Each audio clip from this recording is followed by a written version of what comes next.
Alice had never believed in legends, but that was before she came to Ravenmoor. When she first arrived in the village, she was drawn by its uncanny stillness and the whispers among its residents. Stories of a queen who ruled the night, a vampire monarch whose power stretched over centuries. Alice was a young historian, restless and curious. She had come to Ravenmoor to investigate old records, lost manuscripts, and the lingering aura of mysteries in its dusty archives. In her first days, Alice rented a small room in an old inn at the edge of town. The proprietor, Mrs. Wren, was kind but evasive. She warned Alice in hushed tones, "Don't wander the woods after dusk, and don't inquire too deeply about the queen." Alice nodded politely, masking her excitement. She spent her days in the library, poring over faded tomes and brittle scrolls that detailed Ravenmoor's past, battles, betrayals, and ever the shadow of the Vampire Queen, Isolde. From the fragments she found, it seemed Isolde had ascended long ago after a cataclysmic event, when the moon had bled red and the castle's true heir vanished. The people under her dominion lived half in fear, half in awe. Many stories called her cruel, some said just, but all agreed one fact. She was immortal, and none had dared oppose her. On a foggy evening, Alice stayed late in the archives. The lamp flickered, and she felt a presence. In the corner, a tall figure stood, pale and silent, her eyes glowing faintly. Alice froze. "You seek truth," the figure said softly. Her voice was gentle, yet carried centuries of command. "Do you know what you risk?" Alice swallowed, but nodded. "I must know." The figure stepped forward. It was Isolde, the Vampire Queen. Her beauty was otherworldly, ebony hair, skin pale as moonlight, eyes that seemed to see Alice's soul. She reached out gently, touching a manuscript on the table. "You touch the past," she murmured, "but to touch the past is to summon the present." Then she disappeared like mist. After that moment, things changed. At night, Alice dreamed of a grand castle, hallways lit by candles, echoes of laughter and sorrow. In her dreams, she met a pale figure, a companion named Lucien, who claimed to be bound to Isolde, torn between servitude and rebellion. He told Alice of a prophecy. One mortal with courage would one day confront the Vampire Queen, either to overthrow or redeem her. In daylight, villagers avoided Alice's questions. They whispered that the Queen's spies watched. Alice felt that too. Shadows shifting where none should, eyes glinting in windows, soft footsteps in empty corridors. Still, she pressed on. Lucien began to appear not just in dreams, but in waking moments, in the woods, under moonlight, when Alice went to inspect ruins. He was handsome, tall, with eyes full of sorrow.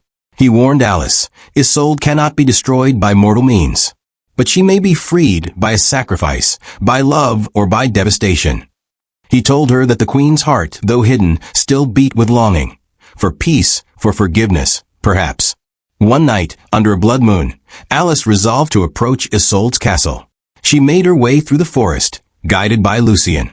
The castle rose before her, spires piercing the sky, windows like dark eyes. She felt both dread and a strange familiarity. Lucien led her through hidden corridors, past guards and traps, until they entered a grand hall. In the center, on a raised dais, sat Isolde. Her presence filled the room. The moonlight streamed from a great window behind her, casting her in silhouette. Alice's heart hammered. Lucien stayed behind at the entrance, watching in silence. Alice stepped forward. "Queen Isolde," she said, voice trembling but firm. "I have come seeking truth, not vengeance." Isolde's lips curved in a faint smile. "Mortal," she said, "why should I speak with you?" Alice opened her heart. She spoke of the suffering she had seen in the records, the fear in villagers' eyes, the centuries of darkness. But she also spoke of hope, of change, of a life where the night might be less cruel. Isolde listened. Then she rose. Her movements were slow, graceful. "You speak well," she said, "but words cannot undo so much. Blood has been spilled. Souls have perished. My power is strong." Alice said, "I do not seek to destroy you. I seek to free you. If there is a way to break your curse, I will try." Isolde's eyes flashed. "You would sacrifice yourself?" Alice nodded, though fear shook her. "If that is what it takes." Isolde studied her. In that moment, the centuries between them seemed to vanish, and she saw Alice not just as a mortal, but as a kindred spirit. Very well, she whispered. She led Alice to a chamber beneath the castle, where an ancient altar stood, cracked and overgrown. Lucien followed. Isolde revealed that long ago, a ritual was performed to bind her immortality to the moon cycle, but the ritual had been corrupted. To undo it, a mortal heart must willingly merge with the queen's blood, offering a union that dissolves the chains. But the process was dangerous. Either the mortal would perish, or the queen would be destroyed, or both would be lost. Alice and Isolde stood before the altar. The air was still. Isolde opened a crimson vial of her blood, and Alice held her own heart aloft metaphorically, symbolically, resolutely. They began the rite. The room glowed with pale light. Energy swirled. Lucien watched, unable to intervene. Suddenly, a wave of pain struck Alice. She stumbled, but she held on.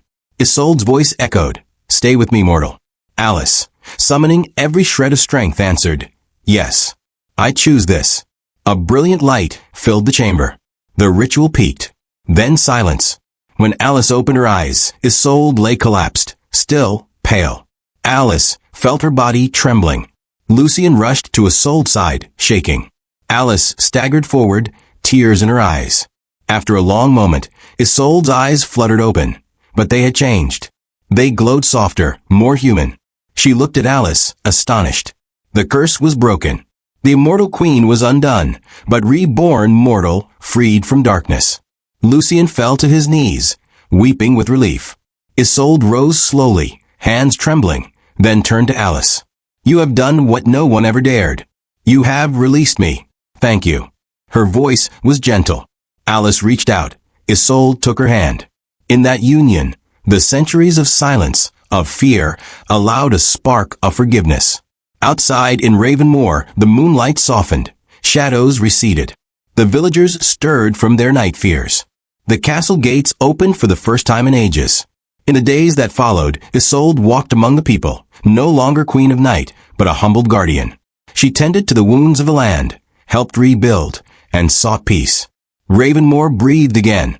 Alice stayed, writing the final chapters of history, but no longer as an outsider. She was part of change. Years later, when Alice looked back on her journey, she realized the greatest act had not been one of vengeance or conquest, but of compassion and sacrifice, of believing that even darkness might be redeemed. And in Ravenmoor, the moon shone gently, not with threat, but with promise, that even in the deepest night, hope might blossom.